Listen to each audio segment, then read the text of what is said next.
शांती। आज आहे 16 जानेवारी 2026 ची मुरली। महावाक्य आहे, गोड मुलांनो, तुम्ही जे काही कर्म करता त्याचे फळ अवश्य मिळते। निष्काम सेवा तर केवळ एक बाबाच करतात। प्रश्न आहे, हा क्लास अतिशय आश्चर्यकारक आहे, तो कसा? इथे प्रामुख्याने कोणती मेहनत करायची आहे?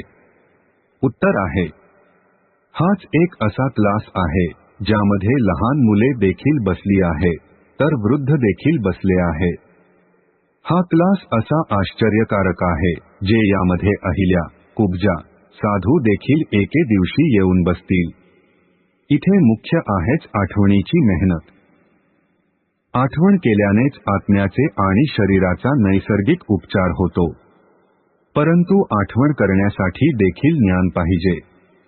धारणेसाठी मुख्य सारांश आहे, 1. हा विनाश देखील शुभ कार्यासाठी आहे, त्यामुळे घाबरायचे नाही। कल्याणकारी बाबा नेहमी कल्याणाचेच कार्य करवून घेतात। याच स्मृतीमध्ये सदैव आनंदात राहायचे आहे। 2.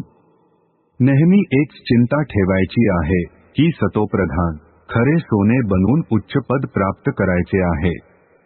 जे आत्मिक भोजन अर्थात मुरली मिळते त्याचे चिंतन करायचे आहे। आजचे वरदान आहे, स्वतःला जबाबदार समजून प्रत्येक कर्म यथार्थ विधीने करणारे संपूर्ण सिद्धी स्वरूप भव।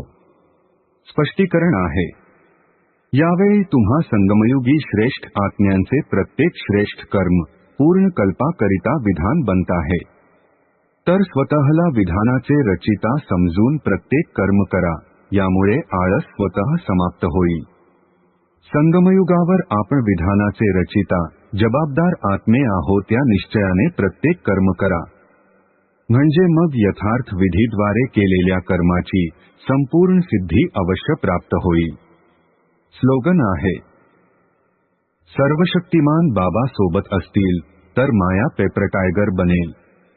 ओम शांती।